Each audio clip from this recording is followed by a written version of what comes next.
Et oui, les market movers, c'est tous les soirs que ça se passe sur BFM Business, dans After Business. Et on revient sur tout ce qui fait bouger les marchés avec ce soir Eric Lewin. Bonsoir Eric. Bonsoir David. Rédacteur en chef des publications Agora, la BCE qui garde la main. Bon, sans surprise, la BCE donc a répondu parfaitement aux attentes des marchés. L'info à retenir, c'est que les rachats d'actifs vont se poursuivre. Ils sont divisés par deux. On passe de 60 milliards à 30 milliards par mois. Ça sera de janvier à septembre 2018. C'est un non-événement jusque-là. On est d'accord ? Non, pas du tout. Si on dit juste ça. Oui, non, attendez. Certains penseraient qu'il y aurait simplement 40 milliards sur 6 mois. Le fait que ça soit... très peu. Non, attendez. Le fait que ça soit jusqu'en septembre 2018, ça veut dire que la hausse des taux aura lieu sans doute en 2019, voire après la fin du mandat de Mario Draghi, qui aura lieu le 1er novembre 2019. Donc c'est plutôt une bonne chose pour les investisseurs qui se sont dit finalement la politique monétaire reste quand même accommodante. Il y avait une certaine angoisse que les obligations qui arrivent à maturité ne soient pas réinvesties. Elles vont l'être. Mario Draghi, dans sa conférence de presse, n'a pas du tout parlé de la robustesse de l'euro, alors que la dernière conférence de presse était complètement sur l'euro. Là, plus du tout. On parle plus de la solidité de l'euro. Non, finalement, ce sont des bonnes mesures. Alors, on savait qu'il y aurait un changement de paradigme en termes de politique de réduction d'actifs, mais finalement, ces 30 milliards, ça fait du bien. Et je pense que c'est même pas après que ça s'arrêtera. C'est-à-dire que je pense qu'à partir de septembre 2018, on peut passer à 10 milliards pour 6 mois. Mais c'est là où Mario Draghi est super malin. Il est resté flou sur la date de fin, justement, des rachats d'actifs.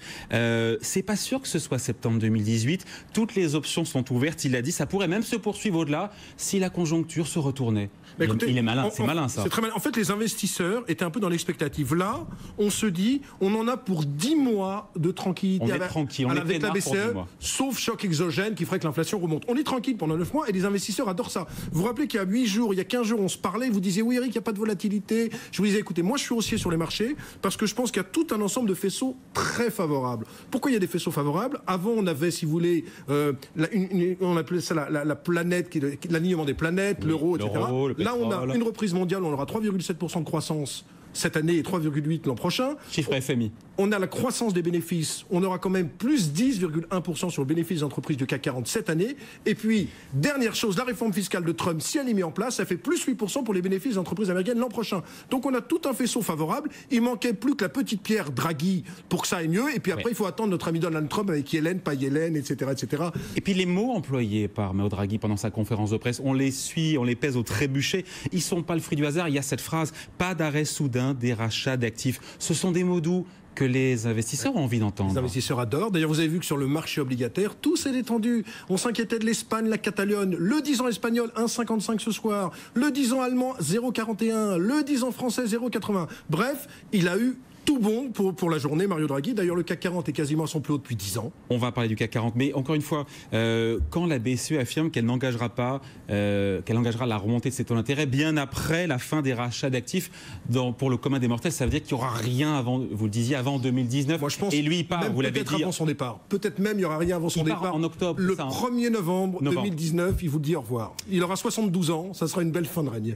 Bon, en même temps, ce changement de cap monétaire qui est assez doux, assez progressif, c'est aussi dû, il faut le dire, à des impératifs de marché qui sont un peu plus techniques. C'est qu'après avoir raflé sur les marchés 2300 milliards d'euros d'actifs, elle a du mal, la BCE, à trouver de nouveaux titres. Il y a ça aussi qui la bloque. Oui, il n'y a plus grand-chose. Il y a plus grand-chose. Ah, mais voilà. Il n'y a plus grand-chose. Et puis, si vous voulez, il faut quand même dire que la croissance européenne repart.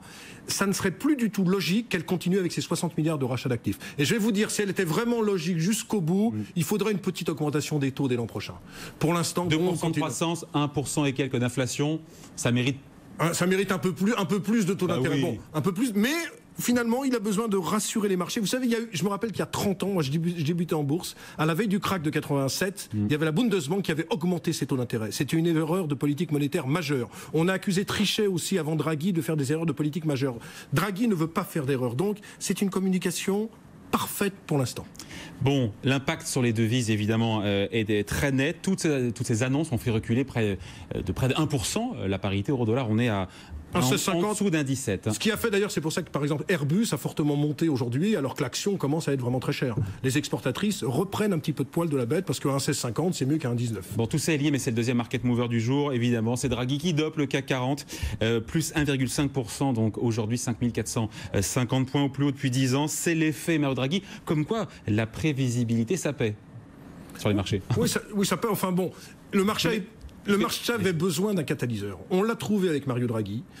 Depuis 2-3 jours, on sentait que ça allait peut-être monter. Les résultats des entreprises, on va en parler, sont plutôt pas mauvais. Alors, ils sont pas exceptionnels. Hein. Il y a eu quand même quelques déceptions. Mais on a l'impression que le marché a besoin de monter. Moi, je serais pas étonné qu'en fin d'année, on aille beaucoup plus haut. Un 5006, 5007 sur le CAC 40 ne serait pas complètement exagéré. On l'a pas dit, mais le talent du gars de Mario Draghi, quand même, c'est qu'il annonce dans l'absolu une mauvaise nouvelle. On divise par 2 le rachat d'actifs, c'est pas une bonne nouvelle. Et ça n'empêche pas la bourse d'être euphorique, encore une fois, de par ses mots. C'est quand même génial. Enfin oui, mais attendez, certains voyaient 40 milliards. 30 milliards, ça veut dire que la politique monétaire n'est pas complètement restrictive. Ce qui eût été dramatique, c'est s'il arrêtait complètement le programme en disant fin du tapering, on arrête tout. Plus de politique de rachat d'actifs. Ça aurait été dramatique. Il ne parle même pas de mot tapering, il parle de recalibrage. Mais oui, mais parce que les mots ont un sens. Il se rend compte que les marchés, il ne veut pas affoler les marchés. Maintenant, les patrons de banque centrale, que ce soit même Janet Yellen aux États-Unis, on ne veut plus affoler les marchés. Donc on fait une communication pesée. À mon avis, il y a plein de conseillers derrière qui doivent lui dire tout doit être très pesé, vraiment. Bon, est-ce qu'on peut dire que sur le CAC 40, pour le coup, on a navigué dans un tunnel 5400, 5000, 5004 on va dire, en gros depuis fin juin. Est-ce qu'on peut dire qu'aujourd'hui on sort par le haut de ce tunnel 5000, 5004 ? Écoutez, ça a l'air quand même assez bien parti, même s'il y a un petit bémol, c'est que le CAC 40 est cher, 17-18 fois. Mais quand vous regardez le rendement des actions françaises, on a 3%. Quand vous regardez le rendement des obligations, il n'y a pas photo, ils sont très faibles. Donc a priori, s'il n'y a pas trop de mauvaises surprises sur les entreprises du CAC 40, les marchés européens, notamment le CAC, devraient continuer à progresser. Parce qu'attendez, les gens sont euphoriques. Moi, j'entendais des commentaires. Oh, la bourse. Combien on gagne depuis le début de l'année ? On gagne 11,5%. C'est vachement bien.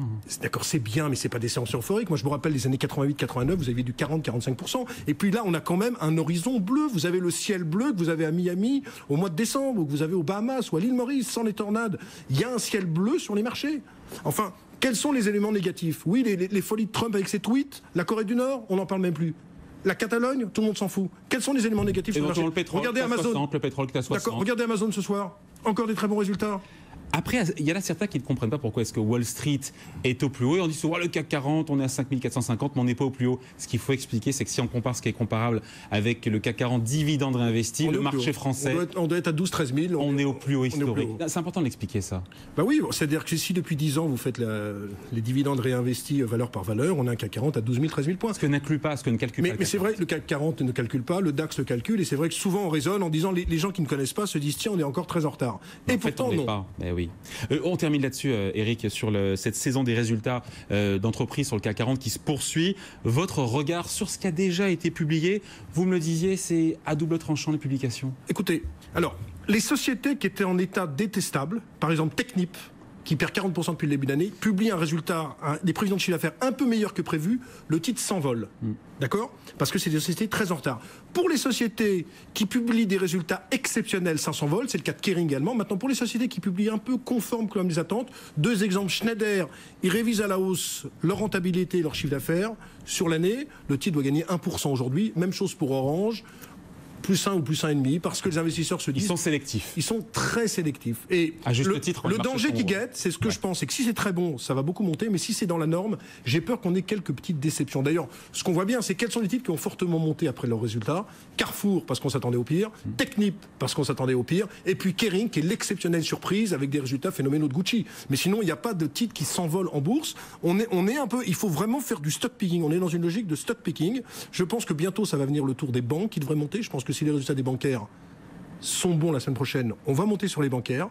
Mais il y a des secteurs sur lesquels je ne viendrai plus. Sur l'informatique, on s'est rendu compte qu'Atos, c'était très bon il y a 2 jours. Le titre n'a pas monté parce que ça commence à être très cher. Tous les Sopra, Capgemini, Atos, il y a de la croissance, mais ça commence à être cher. Bref, plus que jamais, une notion de stock picking, mais un CAC qui pourrait aller, mon cher David, 5006, 5007. Je ne serais pas étonné. À 2-3 mois, je ne serais pas étonné. Et ça ne serait quand même pas une folie parce qu'encore une fois, les rendements, vous avez 100 millions d'euros aujourd'hui, qu'est-ce que vous faites ? Vous achetez des actions. Le rendez-vous est pris, on vérifiera tout ça. 5600 points d'ici 2 ou 3 mois. C'est Eric Lewin qui le dit, rédacteur en chef des publications Agora. Merci Eric. Merci David. Market Mover tous les soirs, c'est le replay des marchés et c'est sur BFM Business. After Business, jusqu'à minuit sur BFM Business.